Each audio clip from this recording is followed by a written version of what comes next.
Hey everybody, it's GauntletX, and welcome back to some more Magic Arena, and today we're going to be playing another cube draft of the January 2024 Arena Cube.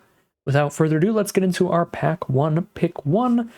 Many viable, very reasonable options. It's all according to taste, really, with Cube. For a lot of the picks here, I think I'm just going to go for Polluted Delta. I've been really impressed by fetch lands. This is my first experience with fetch lands in Cube, because I never did really legacy or vintage cube drafting, and I just love these things when you have some dual lands or even triumphs with basic land types. Then this is not like a blue-black fixing, it's like fixing for literally any color in your deck with the right lands alongside it. So, I mean, it's going to take something absolutely insane for me to get to take something over a fetch land with how impressed I've been by them. So I'm just going to start with a Polluted Delta here. Of course, because trades so much stats for the cost. Once Upon a Time is really good in an opening hand because it's free.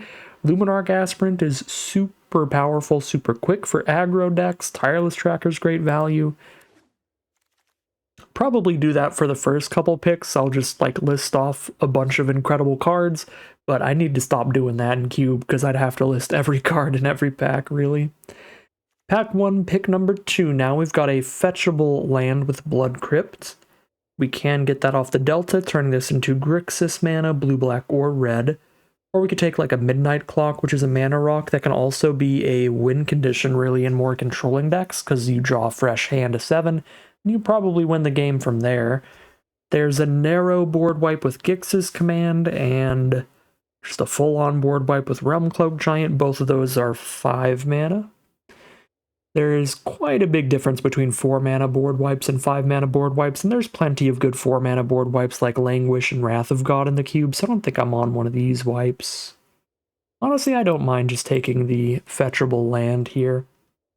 Pick number 3, Scarab God, is very impressive. It's also quite a bit of mana, but it completely takes over the game if it's not dealt with, and sometimes if your opponent deals with it, you still just get to recast it. Your opponent has to specifically exile it to stop it from going back to your hand. Yeah, I like Scarab God a lot here. There are 0 lands in this pack, so despite everything in my nature, I can't just take a fetch land or a fetchable land out of this pack, so I guess Scarab God it is for me personally. But there's some okay interaction. None of the removal in this pack's particularly efficient because it's like double red here, or 4 mana or X mana. If there was like a 1 or 2 mana removal spell, like a Fatal Push, or a Lightning Bolt or something, I'd probably take that over Scarab God, but there's not, so we'll just take the Scarab God. Pick 4. Alright, none of these are fetchable, they're also all mono-colored. There is a great flexible, cheap removal spell with Kolaghan's Command.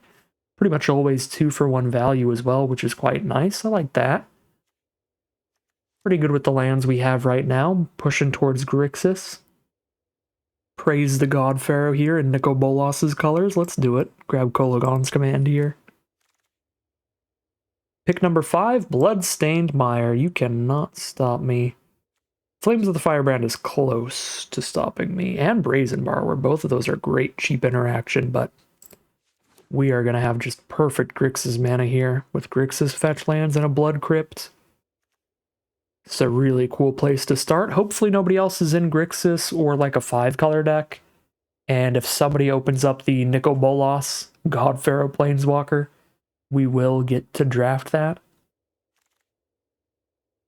I don't know how many cards are in the cube right now, but if it's anything like the previous Arena cubes, there are more cards in the cube, or there are enough cards in the cube that you won't see every single card every single draft. So it's possible nobody in the entire draft pod opens up a Nicol Bolas if you're specifically looking at that, or nobody opens up a Field of the Dead if you're specifically looking for that. Because I think, what would the math be? 8 times 45 is how many cards that you would see. And I think there's like 400 cards in these cubes, and that's a little bit more than 8 times 45. Anyways, we're going to take Tibalt here. It's not Nicol Bolas, but it's still an incredible finisher. We could also take Murderous Rider for solid, cheap interaction. But Tibalt is just an insane win condition that's incredibly hard to beat. Really good card to top off your kind of Grixis control decks with. Pick 7, we don't have much. Toralf's Disciples, really just an aggro card. Young Pyromancer could be okay here, or Magmatic Channeler, one of the dorky red cards. I'll take the Young Pyro. If we get enough cheap burn, cheap removal, this will spit out some little chump blocking elementals for us as well. So it works pretty well with our Kolaghan's command, but that's about it for now. Pick number 8, we've got one of the best card draw spells ever printed, Expressive Iteration. Basically a draw 2 out of the top 3 for only 2 mana, because you exile your land for turn and play that, and then you also draw something else into your hand. So that's a huge pick, but so is Obliterating Bolt, and so is Supreme Will. Being able to hold up a counterspell and then just use this as card draw if you don't need to use it is great. So this is a hard pick. I think all 3 of these options are absolutely fantastic for us. And I want all of them, and I'm sad I can't have them all. But I'm going to just grab another removal spell here. I'll take Obliterating Bolt. Pick number 9, we get more removal with Volcanic Spite. Could also take a mid-range threat like Decadent Dragon. That can be a nice 3-for-1 technically, because you draw 2 cards out of your opponent's deck and then also play a dragon. But I don't think we need a ton of mid-range threats, really, for this kind of deck. We just need a bunch of cheap interaction, cheap removal, and then just the kind of win conditions that completely take over the game with just one card. You know, one card turns into a, 5-for-1 overtime, like Scarab God or Valky. So I'm just going to keep taking cheap removal and just massive win conditions, really. Pick 10, we could take this board wipe.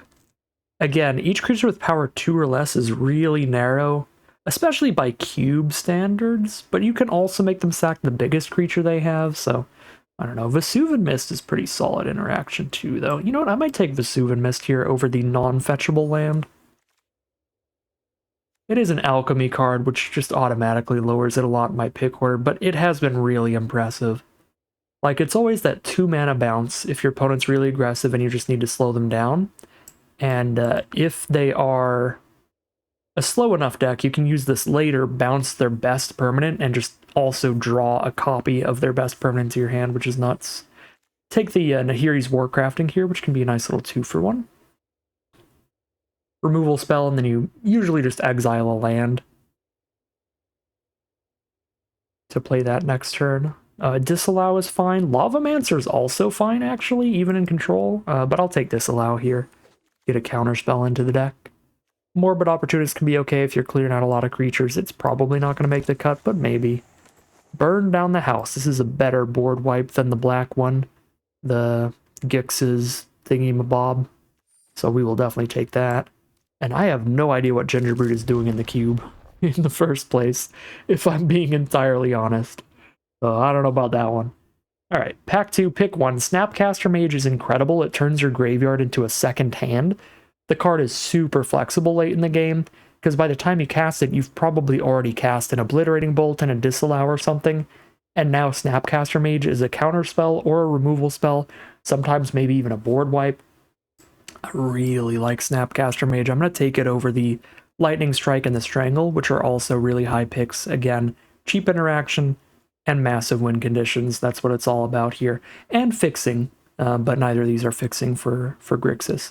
So Snapcaster Mage is going to be my pickup here over that cheap interaction because it's just so flexible. Okay, there's no fixing here. We've got a Bitter Triumph, which is really cheap interaction. Pretty flexible too, a creature or planeswalker. Yeah, this is pretty fantastic. There's also an expensive win condition with Breach the Multiverse. We don't need too many win conditions if our win conditions are strong enough, like the Scarab God and Tybalt. So I'm going to pass up on that. We only really need like one more, just 3 completely massive win conditions should be enough for a controlling deck, because you can do some digging through your library. I'm going to take the Bitter Triumph. Of course, Urtai is a flexible piece of interaction, Thief of Sanity. It's a little card draw engine early. There's several other options, but I'll take the Triumph. Oh, and Brainstorm's actually reasonable. In previous cubes, this card was really not that impressive, but now that there's actually fetch lands in the cube, it is pretty dang good. Maybe I'm supposed to take it over Triumph, but hopefully it'll wheel, because it just wasn't that good in other cubes. Look upon my omnipotence. We praise the God Pharaoh on this channel. For pick number 4, we've got a Chrome Host Seed Shark, which is great. Leaves you an entire army as you're casting all your cheap removal and counter spells and all that stuff. And it's an army that survives board wipes, because you don't flip it until after you cast your board wipe if you have one in your hand. So I really like Seed Shark, but there's also Proving Ground for fixing. And Proving Ground's pretty good fixing in a deck that has Mire and Delta. Oh, I wish Seed Shark wasn't so good, because it's making it difficult to take this Proving Ground, but we really need more fixing. We're a 3-color deck with double blue cards and double red cards. We'll probably end up with double black cards as well. So we've got some difficult mana costs. I'm going to take Proving Ground over Seed Shark. Not the most happy about that. I am pretty happy about a Cut to Ribbons. Cheap interaction that doubles as a win condition. Once you get a firm lock on the game and you're in a top deck war, eventually you just have enough mana to kill your opponent with ribbons. Electrolyze is pretty great as well. Bloodthirsty Adversary is like a much more expensive Snapcaster and a sorcery speed Snapcaster, but it's still fun. Recast a removal spell. Better in aggro, of course, since it's a nice little hasty threat, but I don't think it'd be terrible here. I'm going to take Cut to Ribbons, though. Alright, I really like Bone Crusher Giant. I do think it's better in aggro, but it's still great in control. You wipe out your opponent's small threat, and then you also just slam down a 4/3 to block with. It's also Dismiss here, which is a really good counterspell value-wise. It's a 2-for-1, you counter their spell and you draw a card. There's also Dragon Skull for fixing. Not a fetchable land, but a pretty good one. It's pretty consistently untapped mana. Bone Crusher, Summit, Dismiss are my top 3 here by quite a lot. I'm going to grab the Bone Crusher. Pick 7, Molten Impact is great because it's going to wipe out a creature early, and it's going to wipe out another creature if you dealt excess damage to the first one. However, Dig Through Time is massive, and Bloodchief's Thirst is super efficient. Really, really like the cheap interaction, but I think I'm doing pretty good on it here. I think I can afford to take a Dig Through Time. There's also Guardian Idol to make it to these 7 drops. This is a really good pack for us. But I'm going to take the Dig Through Time here. Just grabs exactly what you need for incredibly cheap with that Delve ability. And we've got fetch lands to work with Delve and plenty of cheap instants and sorceries as well. Don't think this is a particularly good Inti deck, because if we hit a 7-drop, that's a nightmare, and we're not that aggressive. Probably an Opt or a Sleight of Hand. I don't actually know which of these is better. Probably Sleight of Hand by a little bit, but Opt is instant speed. I think I'm taking Sleight of Hand, though.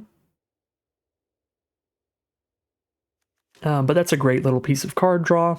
Smooths out our draws a little bit and fills the grave for Dig Through Time.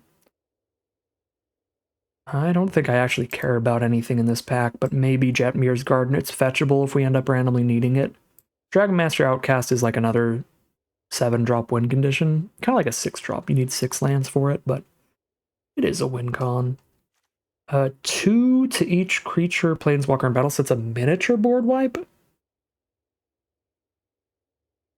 That might be okay. I still think I'd prefer Thief of Sanity, though. Pick 11, we are not an aggressive deck for Cult Conscript or Judith. We could be a Collective Brutality deck. Hand Disruption or Small Removal. It's sorcery speed, that's the big downside there, but it's flexible. I'm currently not playing this Jetmir's Guard. I'm going to put that in the side here. Pick 12. We are definitely not a light up the stage deck. I'll take a C double, but I don't think we're going to play that either. Clone a creature or clone a spell. Yeah. Soul Servitude we'll absolutely play. Your opponent sacks a non-token creature, and if it's a really good creature, you can discard a card and put a duplicate into your hand. And you don't have to do that, so you basically only do it when it's good for you.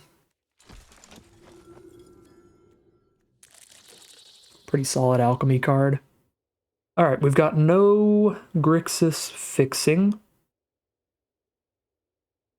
Got some threats. Don't think that's really what this deck is doing. We've got Champion of Wits for card selection. This also fuels Delve, which is nice. Or we just have Magma Opus for another massive finisher, which I don't think I need more of, but one more wouldn't be horrible, right? I mean, there's 2 7-drops here. Now there'd be 3.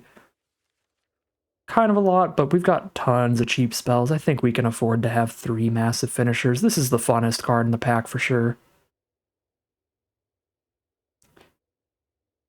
Yeah, if that weren't here, we'd probably just take the Champion of Wits, but if you've got the tools to bargain with, then Throne Guard's a great tempo play, bouncing your opponent's best permanent. Take the Magma Opus, though.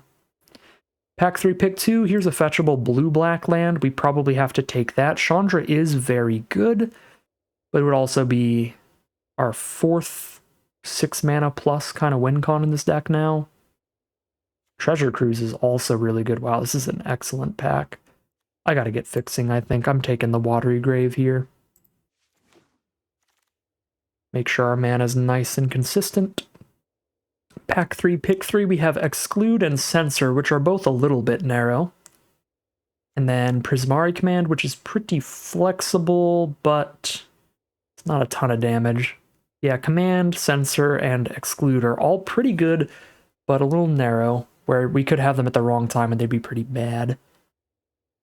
I don't have a lot of counters here. I just have the 1 Disallow. I think I'll pick up another counter spell. I think I'm pretty great on interaction for things that have resolved. I'm not doing so great on spells, like non-creature spells could be an issue. I'm going to take Censor. Pack 3, pick 4. Speaking of being very good at killing things that have resolved, we can take a Go for the Throat. We could also take the Cardra Engine Planeswalker of Wolf. Or Carnosaur's flexible, actually. It's cheap interaction against aggressive decks, and if the game's going slow enough, we just slam down a nice finisher that's a 2-for-1 every time because it discovers. I actually like Carnosaur a lot here, but I'll be solid too. But I'll take Carnosaur. That's pretty flexible. That's nice. That is indeed quite nice. Now we've got Dragon's Rage Channeler.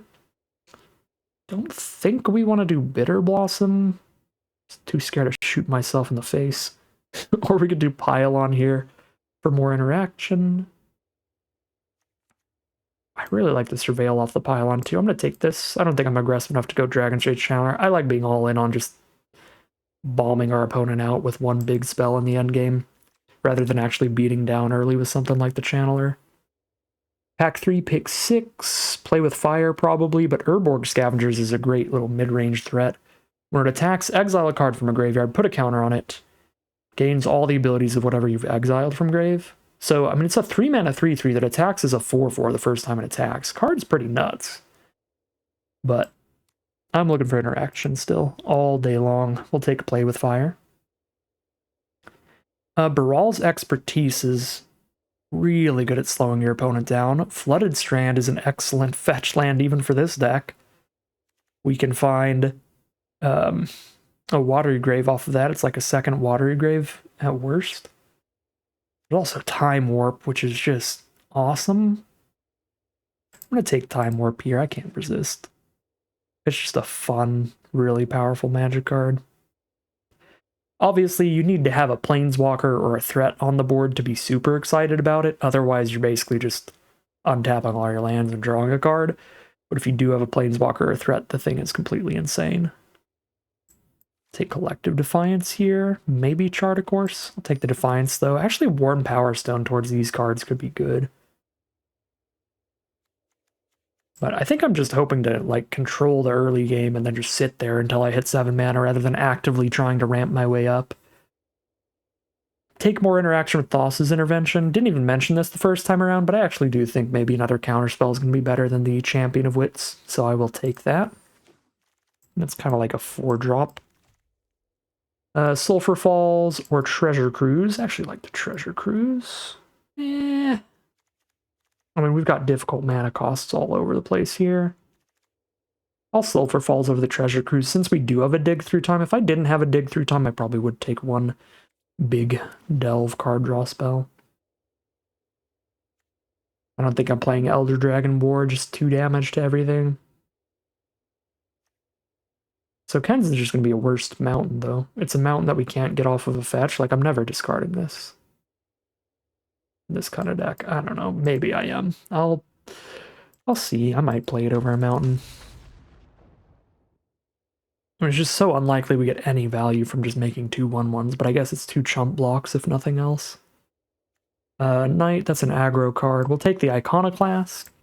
It's basically a second Young Pyromancer, and I don't even know how interested I am in the first one. Probably decently interested. We do have quite a few cheap instants and sorceries. Alright, well this is going to be fun. Grixis Bolas control. I'm into it, because I'm into Bolas. Oops. Get back in there, Time Warp. Make a few cuts and get this deck rolling here. So Valky's going to be mostly a 7-drop, but Valky is flexible. We can cast the front half if we need to. I don't love the Morbid Opportunist. Can be a card drench with the right removal spells, but the exile removal like Obliterating Bolt, Nahiri's Warcrafting, it's not going to work with. Plus you have to keep it on board, which can be difficult. I don't know. It's a little win more. I guess this isn't that flexible for a more controlling deck, this Collective Defiance. This is really flexible for aggro, where you more often want to shoot your opponent in the face.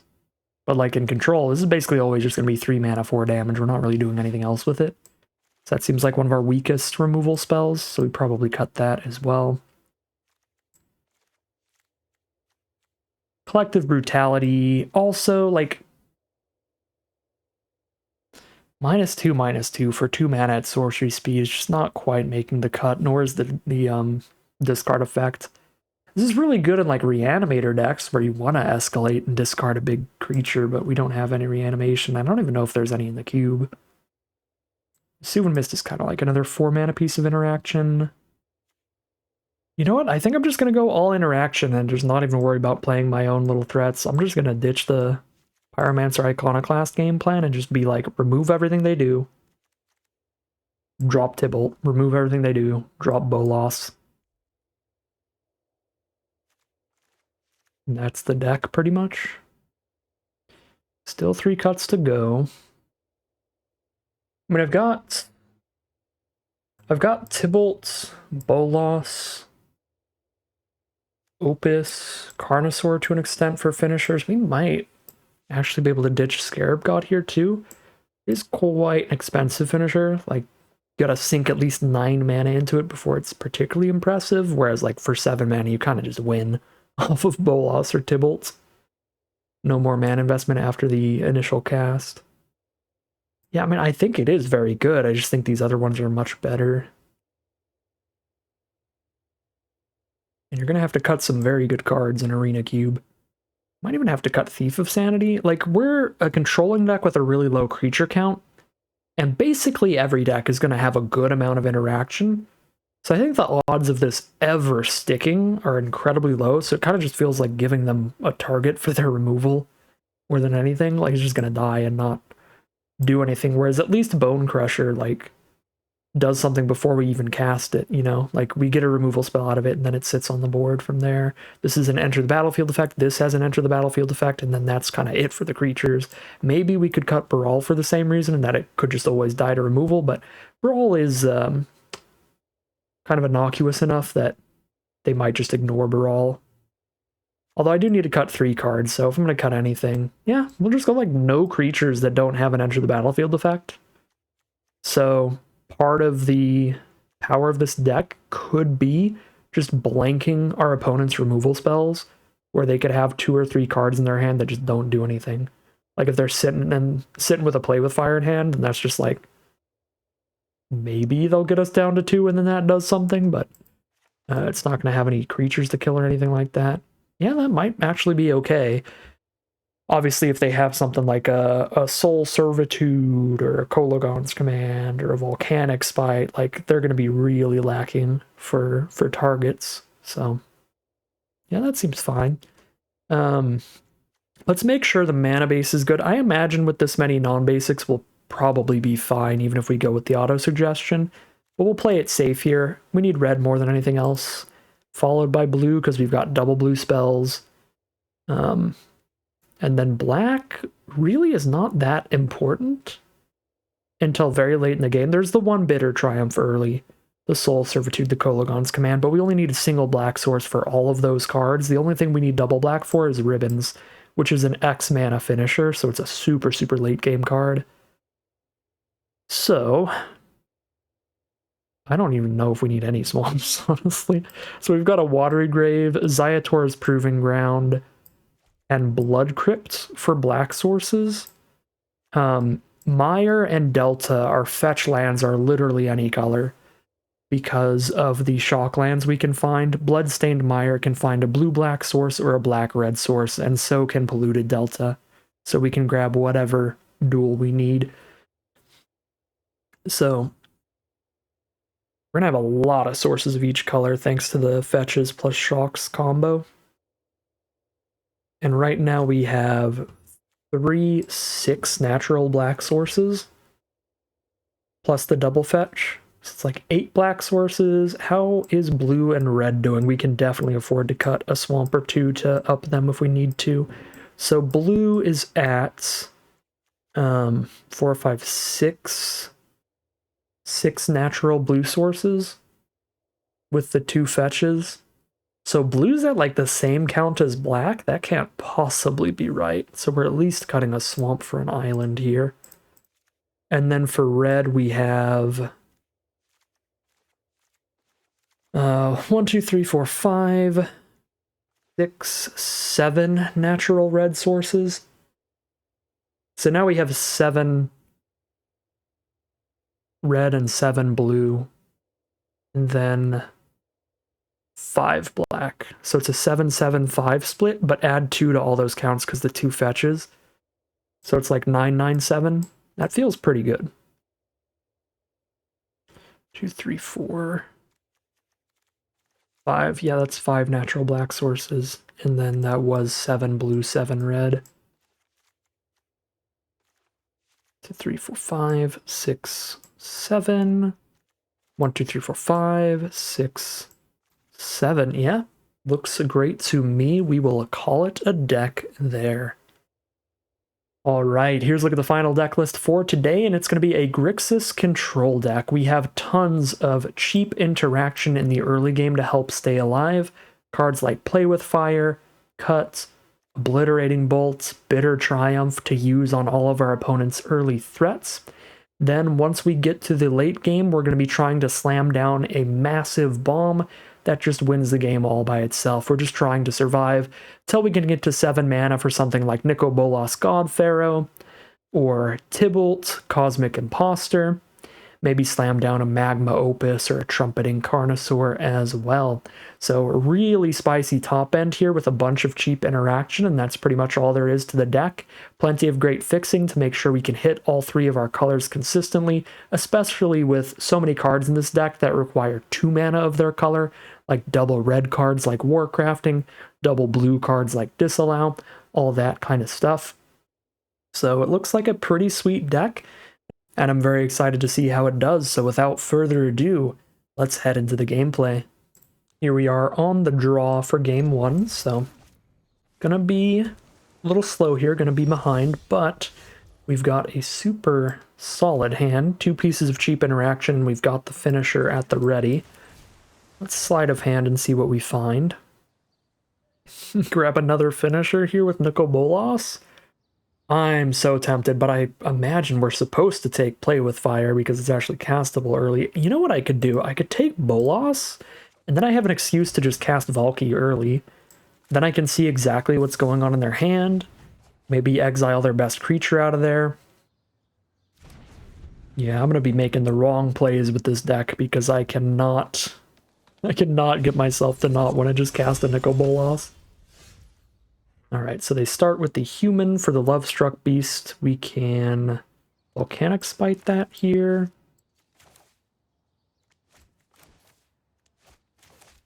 I don't know why I'm thinking so hard on what land to play.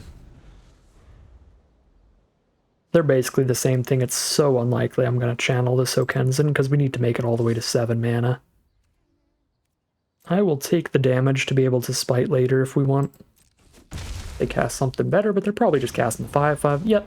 But now that we know exactly what they're doing with their turn, we will spite the 1/1 so the Lovestruck Beast can no longer attack. Do want to keep the Suvin Mist. Maybe I ditch Valky? Because now I can hold up Disallow next turn. Shoot myself in the face to do it, but yeah, I'm actually going to do that. Ditch Valky looking for lands to get to 7 mana for Bolas, and there we go.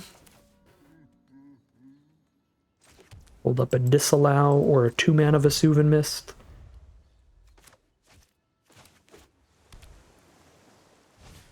Foundry Groundbreaker. When it enters the battlefield, sack a land, conjure 2 Mishra's Foundries. Those can turn into 2/2s and start beating down. It's kind of a problem. We're not really going to be able to interact with those particularly easily, so I guess I disallow that.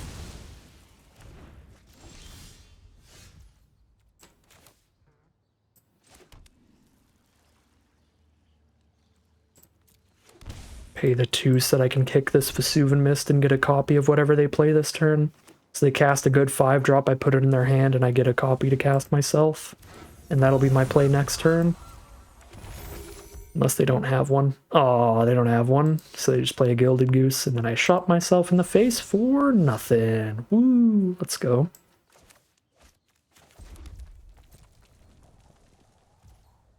Well, I've got all the mana I need to get to Bolas. Vendilion Click. That's really annoying. Wow. God dang it. Yeah, they just get rid of my Bolas and I can't do anything about it. Because they've got the mana for the Censor and the Vesuvin Mist just lets them do its ability again. I guess I could cycle the Censor and hope to find exactly Thassa's thingamabob. I still have Vesuvin Mist up. Wow. Well, not a good draw. Well, that is monstrously bad for us. There goes our win condition. Oh, they're targeting themselves. What? They targeted themselves and then they didn't even do it?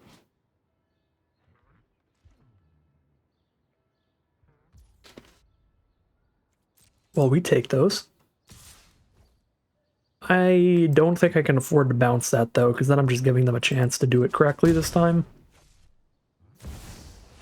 Garruk. Non-land permanent? Yeah, so I can make my own Garruk.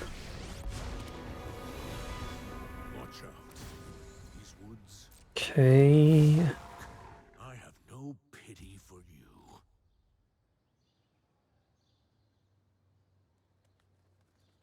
Deals 3 to a creature. The creature deals damage equal to its power to him. Garruk is very much going to die when I use it. Because I think I have to trade into the flyer. And then they're just going to have 2 2/2 sitting there. I guess I could trade it into the 2/2, and then this flips into a 1 loyalty Veil Cursed Garruk, which they might attack. Just makes Death Touching Wolves. Actually, I don't even think this is all that good.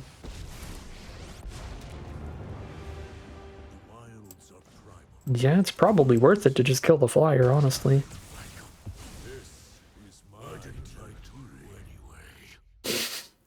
Gotta love the Garruk voice lines just all overlapping each other. Well, I'm taking 2 a turn. Take 4 next turn. Because I make another 2/2 off Garruk. Yep.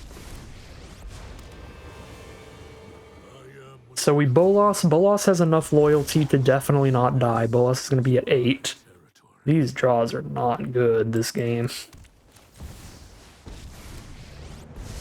And then we just plus so they have no action. Oh, it was Island?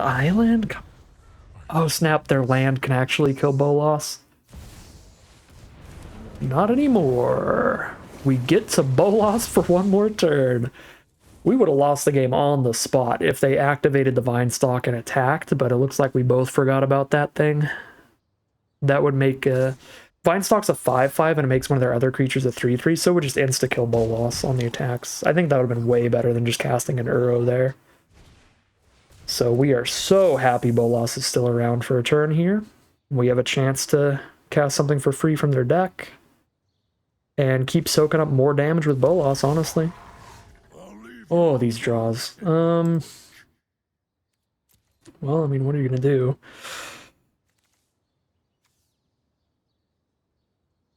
Can kill their Garruk, or I can just go for a random card from their deck. I mean, we gotta get super lucky at this point to have any shot. If I kill Garruk, Bolas is dead, and I take 2, 4, 6, 8. Yeah, no, we need to hit something really good out of their deck. Maybe get some really good luck to pay off for this miserable amount of lands we've gotten. GG.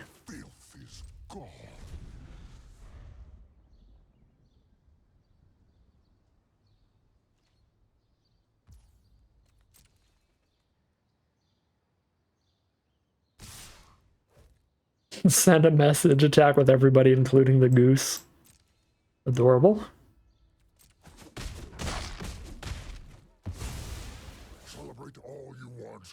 Probably do thin my deck, make it so it's super insanely unlikely to hit another land, but unless we hit burn down the house exactly, I don't think we have a chance at this point. We just hit way, way, way too few spells by now.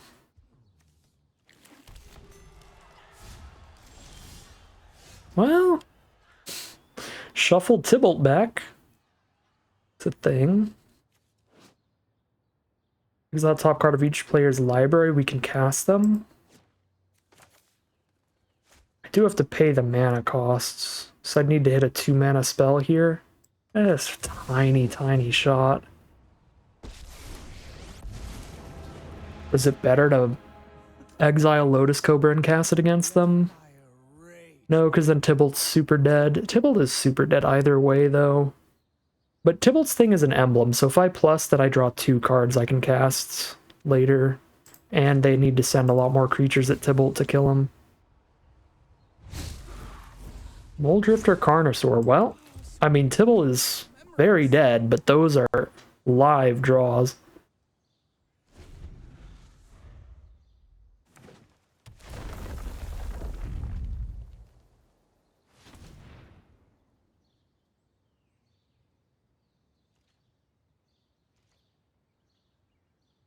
You just attack me with everybody here.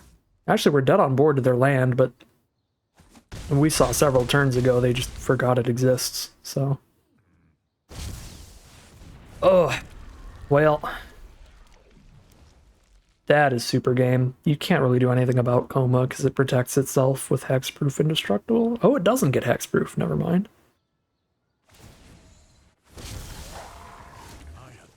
It doesn't get Hexproof, so I can exile Coma with Tybalt's, and I need Moldrifter to draw into burn down the house. That is the only out. Burn down the house does win the game, though. Well, maybe not, because they get to recast Uro from grave, but then I get to cast Carnosaur the turn after. That feels like the one out still, is burn down the house. Which doesn't kill Coma, so I have to exile Coma here. Do I have the mana to play this for 5 and burn down the house? I guess it doesn't matter, because it would die to the burn down the house, so we do this for 3.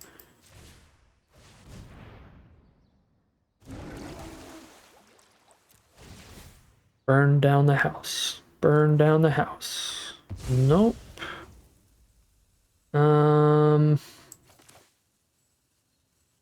Carnosaur could discover burn down the house. Let's exile first while I have enough loyalty to do that, because if I do discover burn down the house, then Tybalt will be too low on loyalty after it resolves. Okay, final spin of the wheel. 1 out here. Indestructible does not stop the exile. It's so cool that I could play a Coma here, but I would also be very dead on board, so we're not going to do that. Burn down the house, come on. That's a cut to ribbons. Well, dang.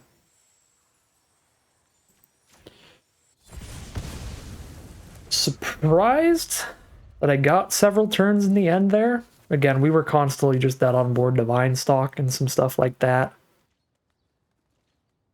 Not too much to say about this game. Really just got a huge chunk of lands there. I probably shouldn't have ditched a card to the Volcanic Spite. That was the one big punt there. But, I mean, we knew we had a 7-drop finisher in hand. We really needed to make it to 7 mana. I don't think it was that unreasonable to ditch a 7 mana card to look for another land to try to really make sure we hit 7 mana on curve. But obviously, in hindsight, drawing an excess of lands there where we had a land drop every single turn all the way up to 4, 5, 6, 7, 8, 9, 10. Turn 10, we played a land every single turn and still had 2 more left in hand. Obviously, it looks really bad to have ditched anything trying to draw more lands. So, I mean, that was the biggest thing I think we could have done differently. Other than that, just did not hit enough action early enough. We found it in the end, but it was just too late. The board state was too wide if we didn't find our Wrath. So 0-1 it is. Don't feel terrible about our deck there. Feels like some variance. Here we are for game 2 with a good chunk of cheap interaction. We are on the draw.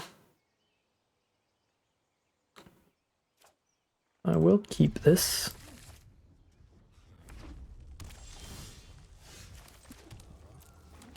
There's the Cursed Volcanic Spite.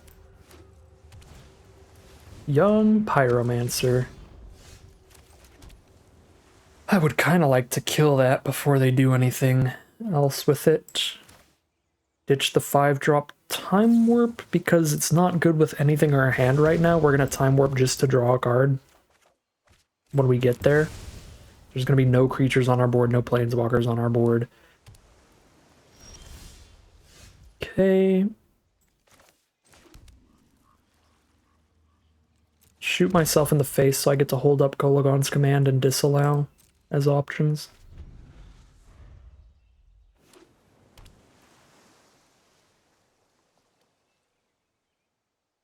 There's got to be a better way to word that. That might not make YouTube angry at me.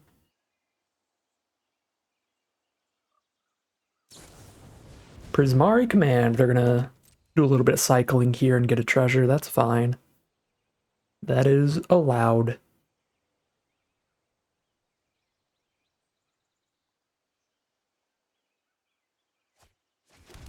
Discard an exclude and a removal smell. Good play. Removal smell? Or is that like an air freshener? Alright, 2 lands away from our big threat, but we have drawn into a big threat.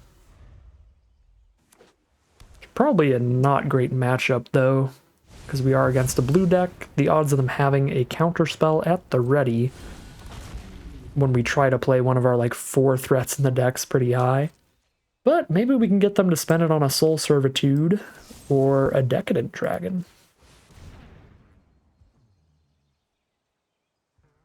So if they can't stop this, shoot, they can stop this. I was going to say, if they can't stop this, we get a Decadent Dragon to our hand. Well, they're down to 2 cards in hand, which still feels pretty advantageous. I think I'm fine to cycle Censor at this point. I think I'll wait to see if I hit the land naturally or not, because I'm just going to play Bitter Triumph on Decadent Dragon now. Okay, I hit it naturally, so we don't have to cycle yet.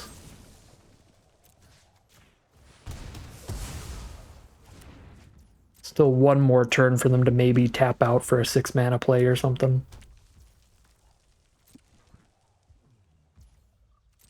Okay. Alright, now if I don't find a land off Sleight of Hand, I gotta cycle this.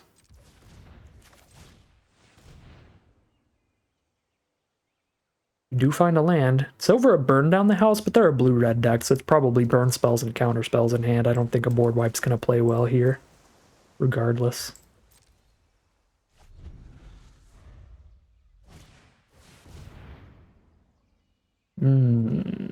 It's too big to Kolagon's command. I could Carnosaur it, I guess. Don't really want to. But I also don't really want to disallow it. It's not that scary if I just resolve a 7/6 Carnosaur. They do get a bunch of lightning bolts into the deck.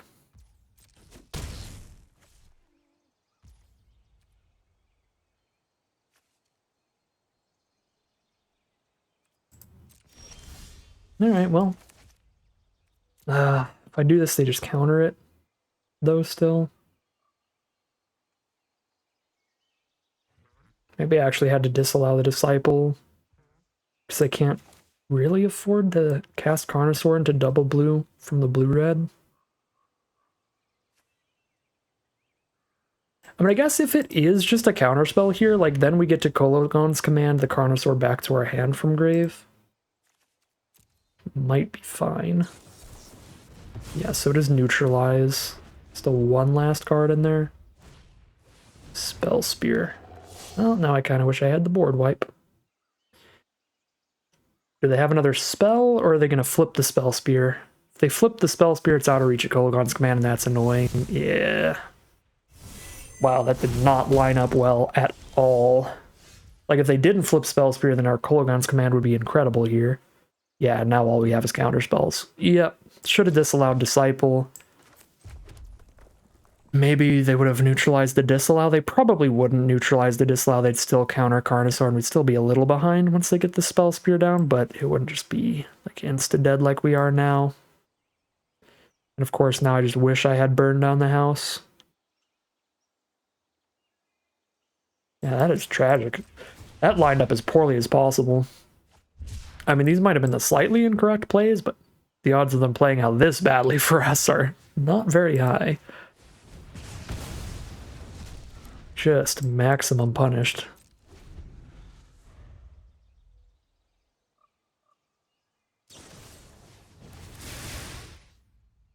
Wow, what is that? 1 damage from just killing me? If we let the lightning bolt resolve, if they cast another spell, we're just dead.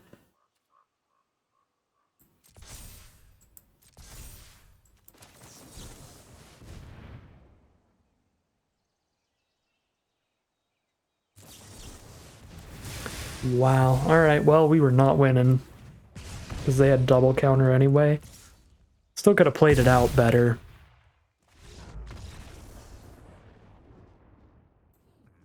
Not too much of a control player, so finding the times when we need to counter over using removal is kind of difficult for me. But again, even if we played that out perfectly, like, we just lose. So the double counter still in their hand. Rough. Rough stuff.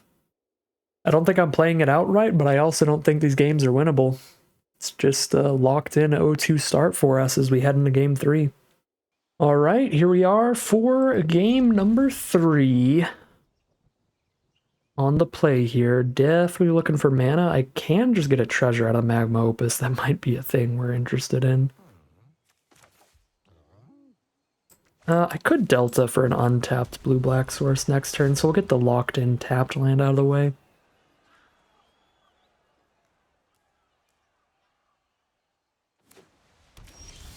Alright, Plains, turn 1 from our opponent. We've got no instants to hold up here. And I don't have to slide a hand immediately, so I guess I can Delta just for a tapped land here. I can go cut plus slide a hand next turn. Clear out their first threat if they play anything. They do not, and they are on black-white.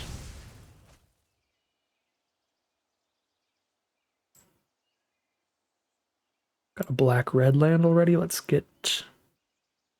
I do actually need another red source for burn down the house. Or another black-red source. Now I hit my double blue spell. Alright, slide a hand, let's find a land. Watery Grave, perfect.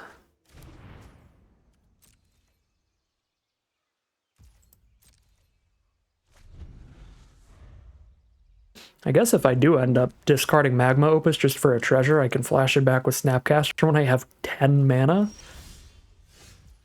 What is our opponent doing over there? Nothing. Well, that's cool, because neither am I.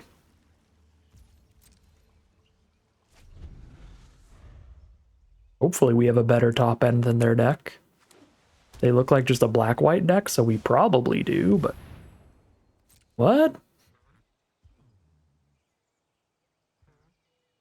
I guess they're like, I don't know, might as well. If my opponent's never going to play a creature anyway. Was that a misclick? You got a board wipe the empty board? You got it. I'm so confused right now, but I will take whatever I can get at this point, 0-2. If they misclicked their board wipe, then that is rough, but I will take any advantage I can find. I want to win a few games so I can keep playing this deck, and as soon as I lose one more game, I have to stop playing the Bolas deck. Our opponent is not having a good time right now. That is definitely a misclick. And they're just gonna concede. They're just over it. Well, I don't want to see that. I was cool with the misclick board wipe, but then like, okay, so we can get a nice advantage this game.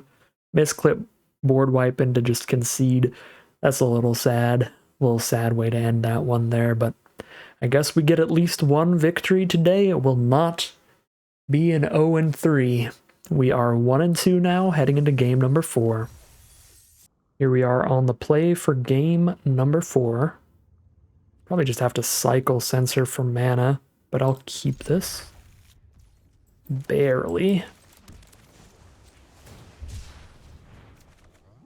That is not mana, but it is one card closer to mana.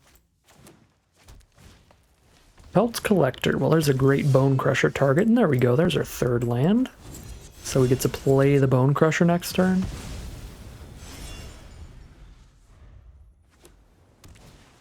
Rona, Herald of Invasion. Nice little looter. Uh-oh, 7-drop is the opposite of what I'm looking for right now. Draw a card, discard a card every turn. I think I just slam down Bone Crusher. I don't think it's necessary to kill that immediately. We might still want to do it since it sets up draws pretty well for them, but probably not immediately. Okay, Augur's a little bit better, because that just fully draws them a card whenever there's a land on top. And especially with Rona alongside it, like the two of them together is just pretty wild. So cut the Augur, start attacking for 4 a turn. Desperately praying for black sources. But I've got a lot. I think I got 7 at least. Because they're the 5 naturals and the double fetch.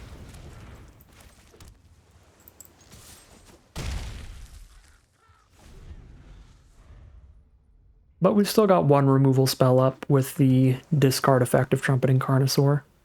So we're not completely out of spells right now.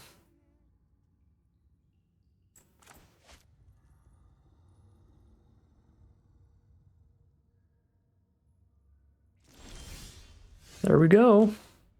Excellent draw. Just keep that up, so if I do need to Bitter Triumph or Pylon, I can grab a Shock Land and shoot myself, but if I don't, then crack it during their end step for a Triumph.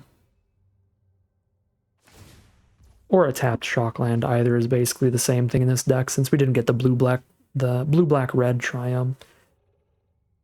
We basically only have dual lands to find. Supreme Will for card draw.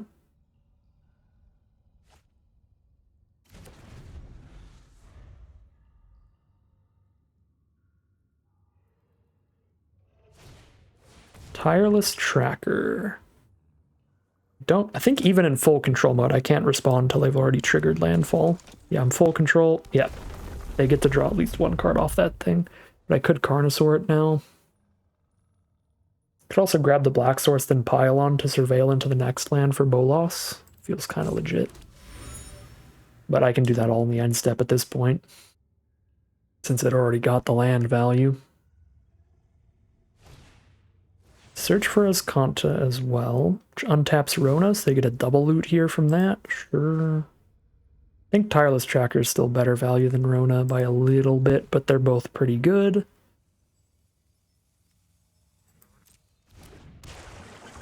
I would rather Pylon than Bitter Triumph right now, but I guess I could Triumph plus Carnosaur to just wipe the whole board. But if I Pylon and I find land 6, I can hardcast Carnosaur, which is fantastic.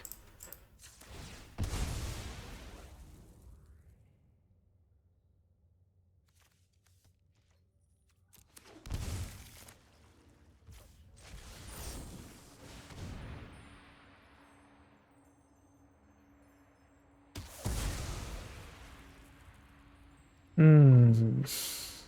Not land 6. Time Warp with Bone Crusher on board is kind of actually interesting, and then I'll have 4 cards engraved the turn after for the Delve. So this is double blue and 2 to find a land, and I get to hold up Bitter Triumph that turn. That's actually not bad. Let's just do it. We're doing the Time Warp here.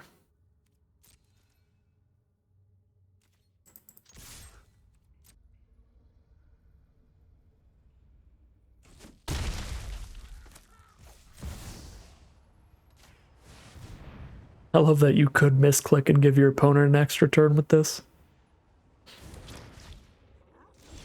That's pretty funny. Take out of the top. Oh, there's 5 cards in grave, actually, because the fetch, too. So if I Carnosaur the Rona, or I Bitter Triumph the Rona, then I can dig through time for 2. I don't think I need to do that, though. Because then I can just do this and hold up the Bitter Triumph without casting anything else.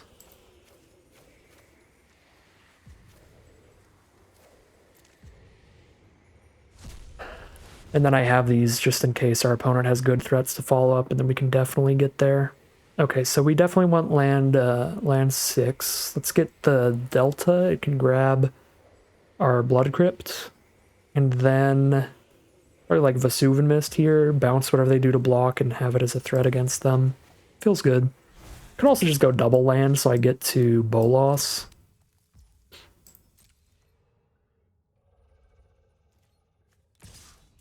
But at this point, we can just win off Giant and Carnosaur.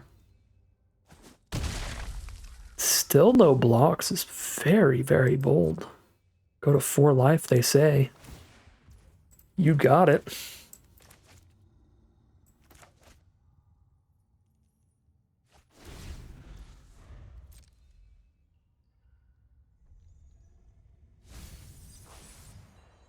Maybe they've got some kind of weird combo deck I just didn't even know was available. Alright, Mishra's Bauble. Check out the top card of our deck, but I'm about to shuffle it anyway. With Polluted Delta. Maybe I shouldn't. The only person who knows is our opponent. Narset. So, if I would draw any cards outside of my draw step, I just don't draw cards. Or if I would draw more than 1 cards in a turn, then I don't draw cards. So if they do one of those cards where we both shuffle our hand away and draw 7, I wouldn't draw anything, but yeah, it looks like they're just digging for answers to the 1 Bone Crusher, and they just don't find it, so we just clear a path with our interaction and then hit them for 4, and that's going to be game. There's the concession from our opponent. We're now 2-2, only 1 win away from at least going 50-50 with a nice little average win rate this run, so hopefully we can turn it right around, find 1 more victory here as we head into round number 5. Here we are on the play. Can I keep a mono red hand? Yes. Yes, I can. With a Volcanic Spite, I'm gonna do it. We ditch Magma Opus or Snapcaster? Probably Snapcaster. Actually, probably Opus because it's so much more expensive. And they both require blue. Snapcaster, I can do something for 3 mana. Right, I can Snapcaster or play with fire. Uh-oh, it's a control mirror? This hand's really bad in a control mirror. We were hoping for aggro, because then I could just keep burning things. Especially being able to burn something with Spite is huge. I imagine we're going to have to discard this for treasure at some point regardless. Let's just get that out of the way.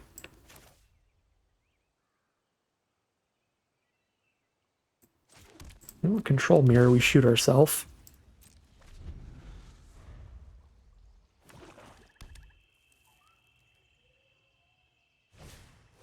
Lord Skitter.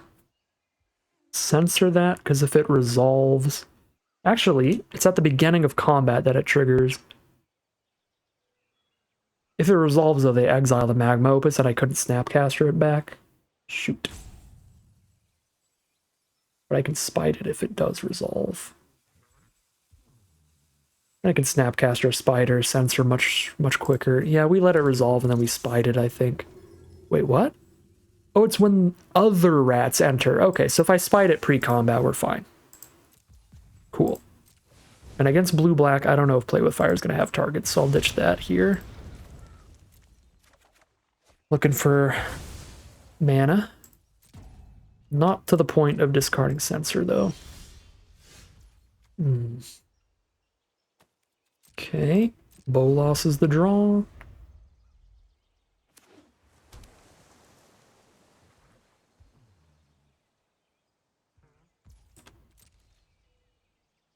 Okay, if they just pass turn, I kind of have to now.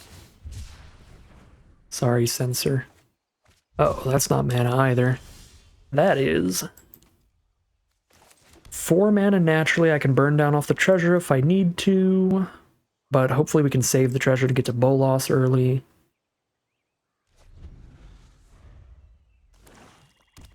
Fifth land from our opponent, and the Scarab God is the play, which we definitely have to censor, because if I kill it any other way, it's just going to keep coming back to their hand. So Snapcaster Censor is the play.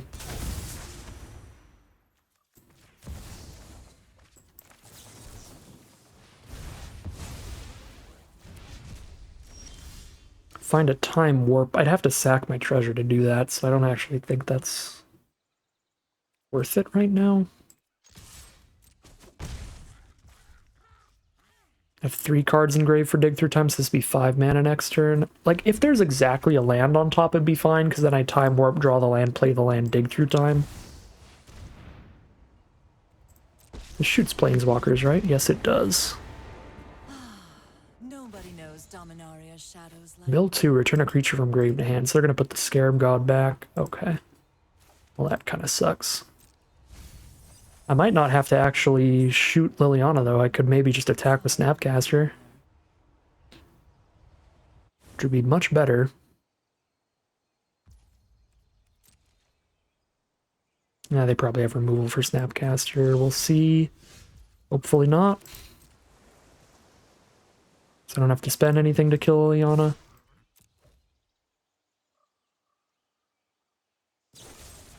Alright, well, at least they had to spend removal on Snapcaster. Which cannot feel ideal for them.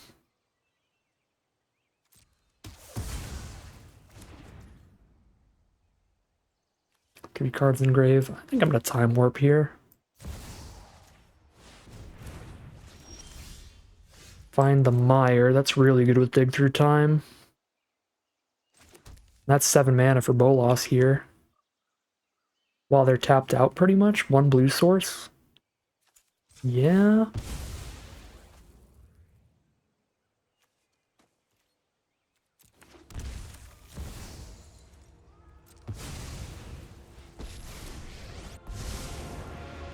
The +1 doesn't do anything, so I don't have to kill Liliana right now. So let's just rip 2 cards from their hand here.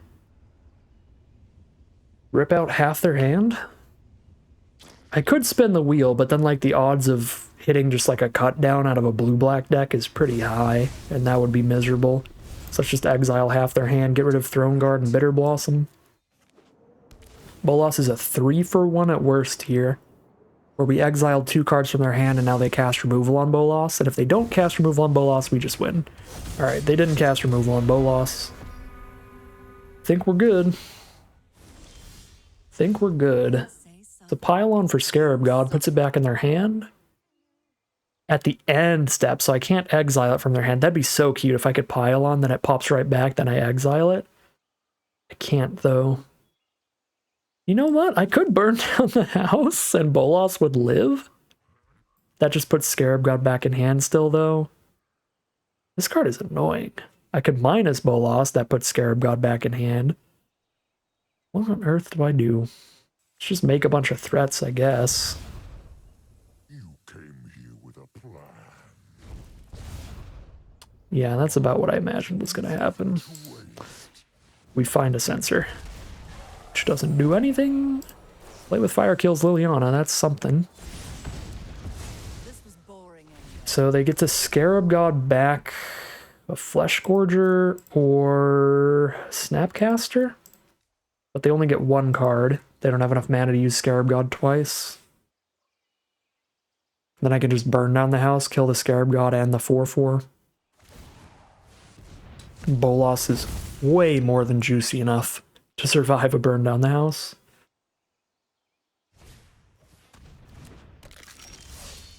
Cool. Yeah, Carnosaur survives too. I don't even know if what I'm doing is right here, but whatever. We've got a live Bolas. Let's just go.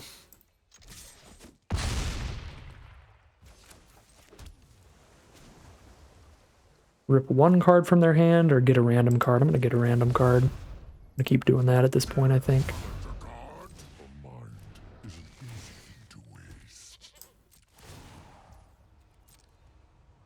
Ghost Rider was actually a pretty good hit because we can convoke our pylon now. Ooh, Grave Titan's a pretty good hit too. That's a lot of blockers.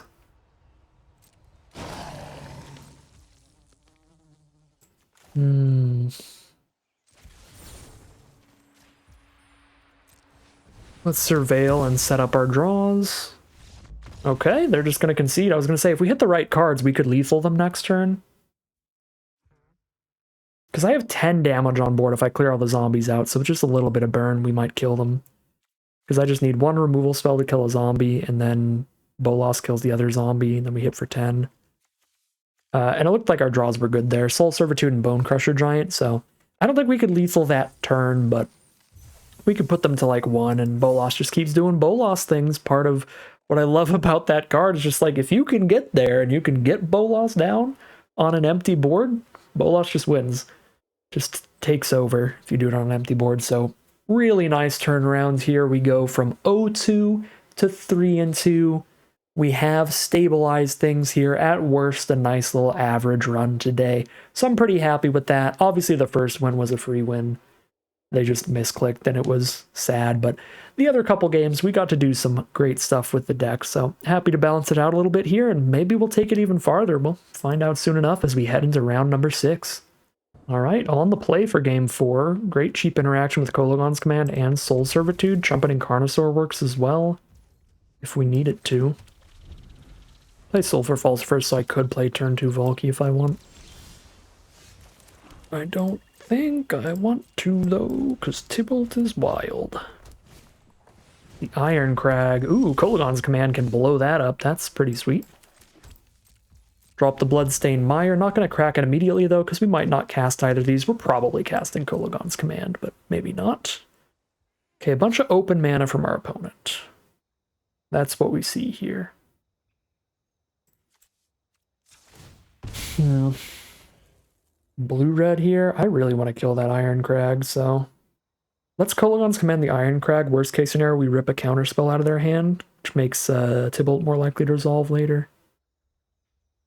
Definitely got double blue. Let's get double red and double black off Blood Crypt.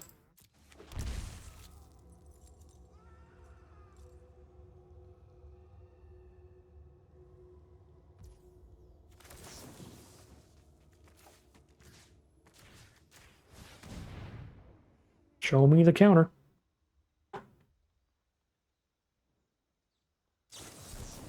There we go. Thassa's Intervention has been got.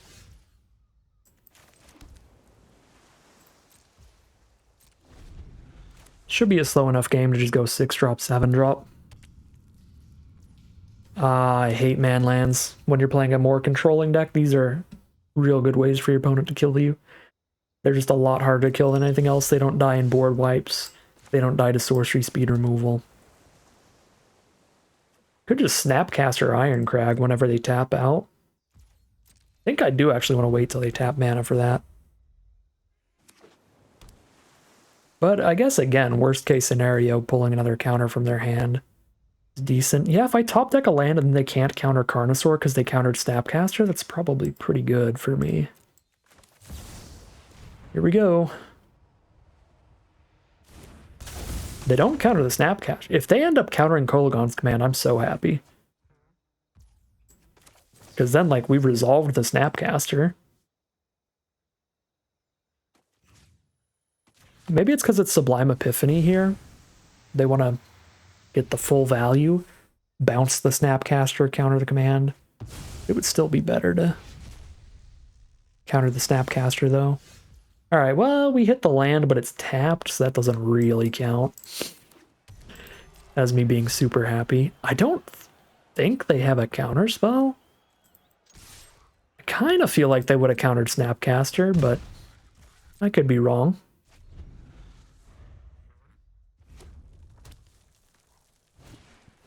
Magda doesn't do much. Yeah, it doesn't really matter. I could Soul Servitude. I guess then I don't have to Valky it away to protect Valky if I hit a 7th land. Oh, they're just done. They're tired of me using brain energies trying to play decks I suck at. Alright, well, works for me. I imagine they didn't have a counterspell, so either resolving a Carnosaur or resolving a Tybalt was going to get us there. But I do think I was going to Soul Servitude the Magda and then just not discard a card. Alright, well, there you go. We have turned it into a positive win rate run. It's going to be a 4-win run at minimum, which is super nice, but one more win is the break-even point. These events do cost 4,000 gold to enter, so have to grab a 5th win if we want to break even. Hopefully we can, but we'll find out very soon. So we head into round number 7. All right, here we are on the play for game 7. Very solid opener. Drop the Mire here. You want black-red or blue-red duel? It's gotta be blue-red, right? Because we've got a natural black source and we only need one. I don't have a blue-red duel. Shoot. So black-red it is, because black-red's better than just a red source. Let's get the guaranteed tapped one, so if I draw into the Shockland, I can play it untapped. Well, there we go. Or if I fetch the Shockland.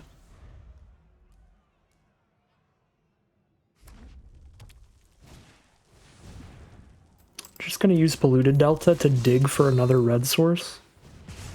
Playing against mono red so far, so we definitely want to use our removal fast. Oh, okay. Top deck the red source is awkward, because then I kind of wish I did double blue.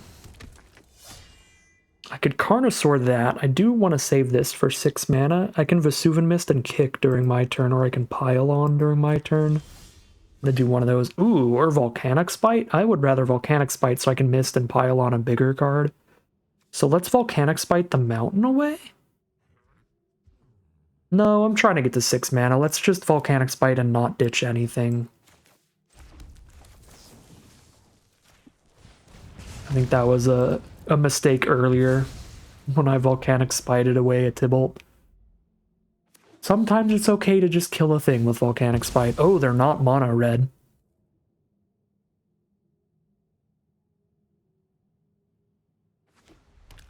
They're Boros, red-white. With Mirel, Shield of Argive stops me from casting spells during their turn. That cannot stay. Pile on looking for land 6 and 7 here. I don't really want to cast my own Mirror, so I'm not going to Vesuvian Mist. There's land 6. Ugh. It's so sad, but I'm pretty sure I'm supposed to mill Nicol Bolas. Because we have a 6-drop finisher and a 7-drop finisher, so we need to just go land Carnosaur, land Tybalt. Alright, Glorybringer is a card that would actually be really good for me to cast off this Vesuvian Mist. Glorybringer shoots non-dragons, though. So I can't kill their Glorybringer with my Glorybringer. I could mist it back and then Valky exile it from their hand, but then if they just have a burn spell, they kill Valky and put Glorybringer back in hand, and I am really not having a good time. So I think it's actually just Vesuvian Mist during their turn rather than spin the Carnosaur wheel and go down to 10. Although I can try to outrace them, Carnosaur into Tybalt here. You know what? This is bold, but I'm going to try to outrace them, actually, with Carnosaur. Perfect. Works out great. Sometimes you just win the lottery spin.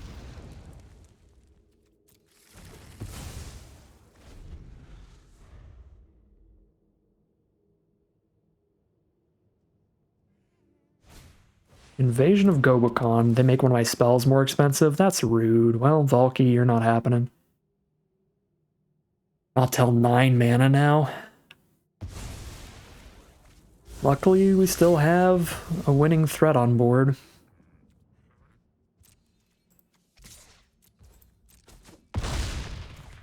And the Vesuvan Mist against their next play. Look at that grin. Valky knows what he's doing. They've got 3 cards left. What on earth do they have? There's a Thalia. Thalia's annoying. Taxing the Tybalt here, and if I get my own Thalia, I just tax my own Tybalt even more, so I don't actually really want to miss that. God, I need 10 mana as long as Thalia's on board. I mean, at this rate, they're just dying. Like, I don't need to do anything. I just attack one more turn. So I'm just gonna keep doing that.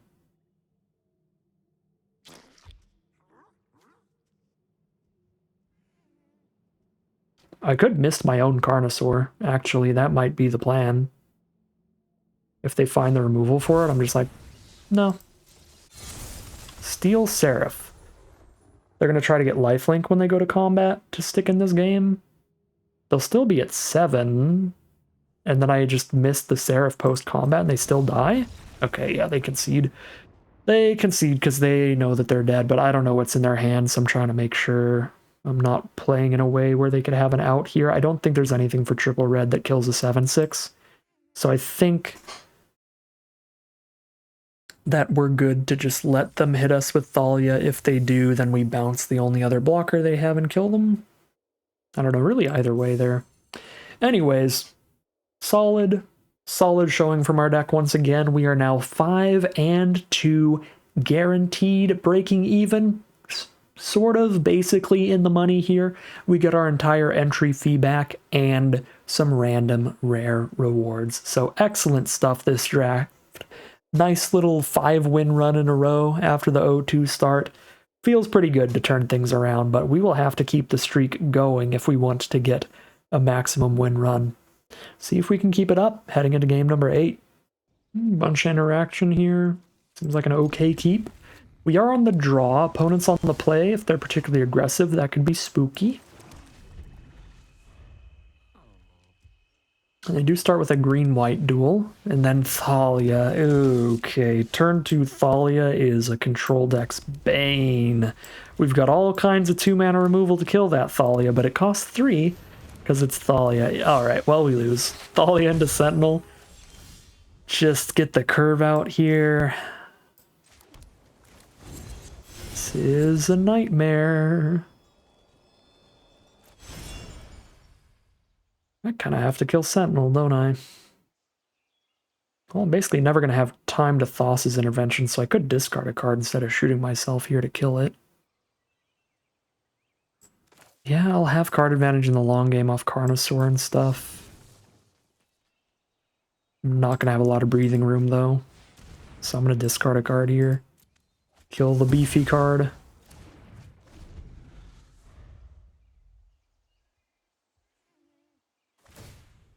Alright, map token onto the Thalia. Finds a Guardian of Angel, incredible card because it's so flexible. It's a 2-mana 3/1, but it conjures duplicates into your hand and taps something when you play it. So if you play it turn 2, it's a 2-mana 3/1 and you tap something. If you have it on turn 4, you play 2-2-mana 3/1s and they stay there permanently. Card is so good. Alright, Stomp Thalia.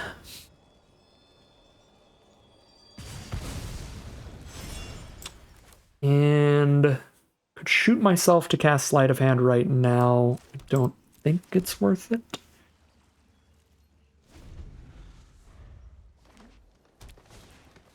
Nissa. That is very bad. Keep turning all their lands into 3/3s to beat me down with. But I guess if I find my 5 damage to all creatures and planeswalkers, could be good for us. Although I probably do have to just pile on Nissa immediately.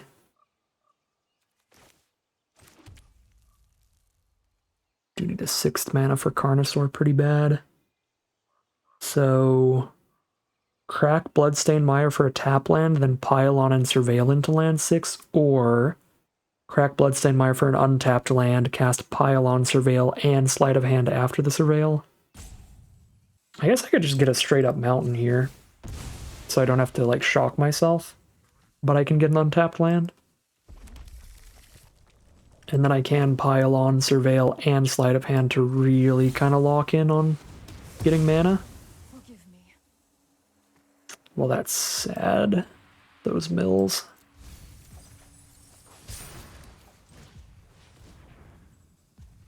Okay, well, we find a mana.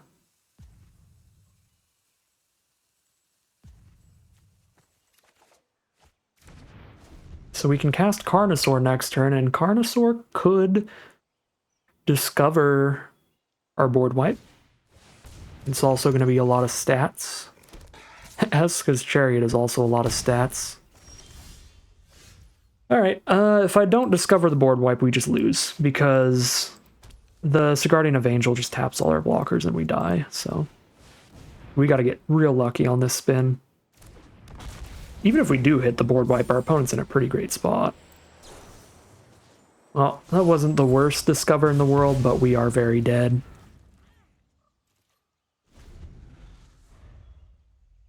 They play a couple of Angels, tap the Carnosaur, crew the Chariot with the Evangel, and hit for 9. Oh, they actually don't have 2 white sources. So they don't get to play double Evangel, but they only need 1 to kill us anyway. Alright. Aggro deck on the play. We're just slightly too slow here to stabilize. If we had a few more board wipes in the deck, that would go a long way. Wait, what just happened? How did we not die? 1, 2, 3, 4, 5, 6, 7, 8, 9. They had 9 damage on board. Did they not attack with something?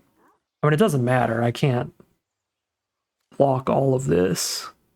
Because Chariot's just so many threats off 1 card.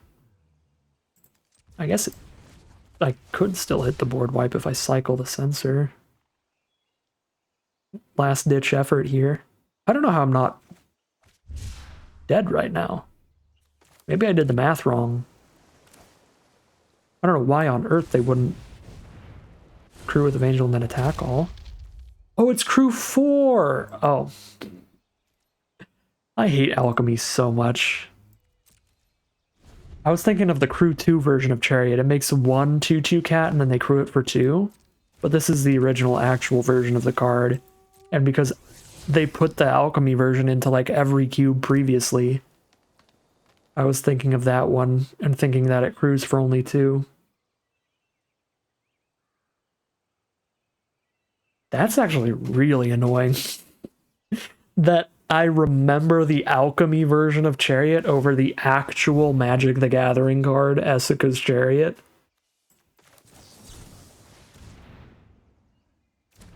I actually hate that.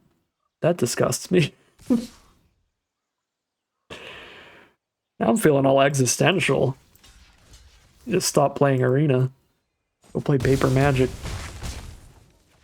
Anyways, 5-3 it's gonna be. Another perfectly solid run. Would have liked to see the deck go a little better, but a couple real quick losses at the start made it an uphill battle from the get-go, so it was nice to pull it back and get at least this many wins, but of course, anytime I get to draft an Nico Bolas, I'm going to want to play as many games with the deck as possible, so a little sad we only got to do 8 games instead of the maximum of 9, but it's not that far off of the maximum number of games you can play.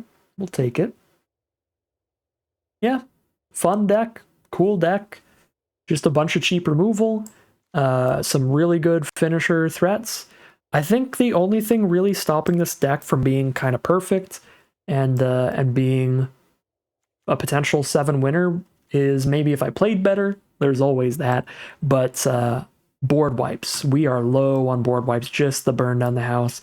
Maybe I should have taken that Gix's command thingy, even though it's not going to kill as many creatures in cube as most of the other board wipes, because we never saw a Meat Hook Massacre or a Languish or any of the other Grixis kind of board wipes, which is mainly in red and black. We just got the one of Burn Down the House, so a little more board wipes to deal with really wide board states and we would have had a really good deck here.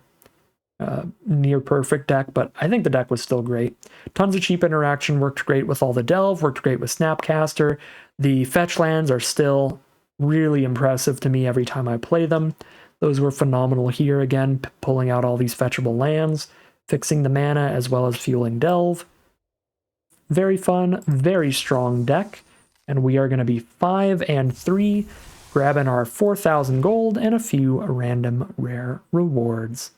But that is going to end today's video. As always, I'd like to thank my patrons and YouTube members for their support, as well as you for watching the video. If you're interested in seeing some more videos, you can always like, comment, and subscribe to tell the YouTube algorithm to send you some more in your recommended feed. If you'd like to catch me live, you can check out the Twitch channel in the link in the description below. And if you'd like to support the channel directly, you can check out the Patreon link in the description below. But other than that, as always, thank you very much for watching, and I'll see you again soon for some more Magic Arena.